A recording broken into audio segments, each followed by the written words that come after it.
This movie tells an origin story of Optimus Prime and Megatron, who once were friends bonded like brothers, and changed the fate of Cybertron forever.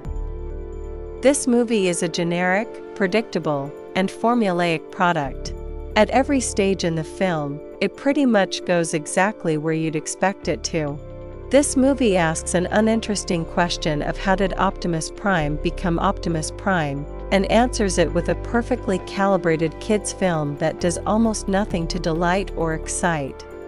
As a true origin story, it's less than convincing. The movie is tedious and dull, as the script is really unimaginative. The exposition is clunky, and the film sorely lacks comic relief and wit, with the exception of a few mildly amusing lines. Most of the humor is pretty basic, generally nothing that rises above quippy robot-themed banter. There's very little to savor in the film, which chugs from plot point to plot point without much room to subvert your expectations, or build on its formulaic paint-by-numbers plot, and its underdeveloped central theme. The story revolves around best friends Orion Pax and D-16. Neither of them, nor the thousands of other worker drones, has the ability to transform into cool vehicles. Both main characters eventually acquire the cogs they need to transform, but about an hour passes before that happens.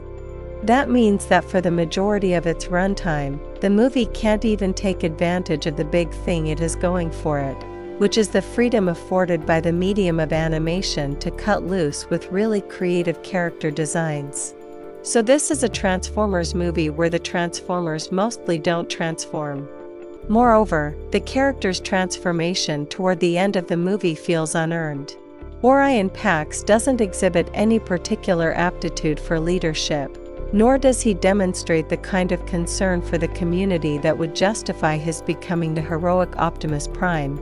The film never satisfactorily squares its emphasis on personal autonomy with the individual's duty to his fellow citizen. The movie doggedly refuses to go anywhere near the ideas of social or political subtext as well. Likewise, D-16's fall into villainy, and his animosity toward Orion Pax seems rushed and ill-conceived.